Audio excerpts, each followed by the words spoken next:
In today's video, I'm going to teach you how to create a dashboard in Salesforce. Let's jump right in. Start by logging into your Salesforce account. Once you're on the Lightning Experience homepage, open the App Launcher. It's the grid icon that gives you quick access to apps and items across Salesforce, so you don't have to hunt through menus. In the App Launcher search bar, type Dashboards, then click Dashboards to open the dashboard home. Dashboards are visual summaries of your data. They pull from existing reports to give you real-time snapshots, trends, and key metrics at a glance, all in one place. Click New Dashboard. Give your dashboard a clear, descriptive name that matches its purpose, like Support Overview or Sales Pipeline. If you need to, add a description so teammates know what data it shows or how it should be used. Then click Create to open the dashboard builder. Now let's add components. Click Add Widget. Widgets are the building blocks of a dashboard. Charts, tables, metrics, text, and images you arrange to tell the story behind your data. For this example, choose Chart or Table. Charts are great for visualizing trends and comparisons, while tables display detailed rows for quick scanning.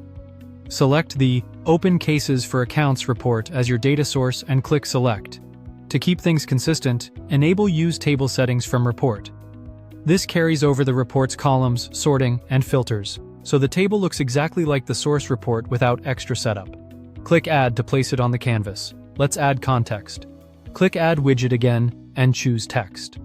A text widget is perfect for notes, instructions, definitions, or a short summary that explains what viewers are seeing. Type your message, keeping it concise and helpful, then click Add to place it. Add one more widget. This time choose Image. Images can reinforce your brand, serve as a legend, or add visual cues. Browse your files to upload an appropriate image, keeping file size reasonable for fast loading. When you're ready, click Add to insert it into the layout. To make the dashboard more interactive, add a filter. Dashboard filters let viewers slice data across multiple components without editing the underlying reports, as long as those components share a common field.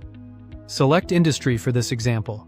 Click Add filter value and choose agriculture. You can use one or several values to focus the view. Click Apply to activate the filter, then click Add to lock it in.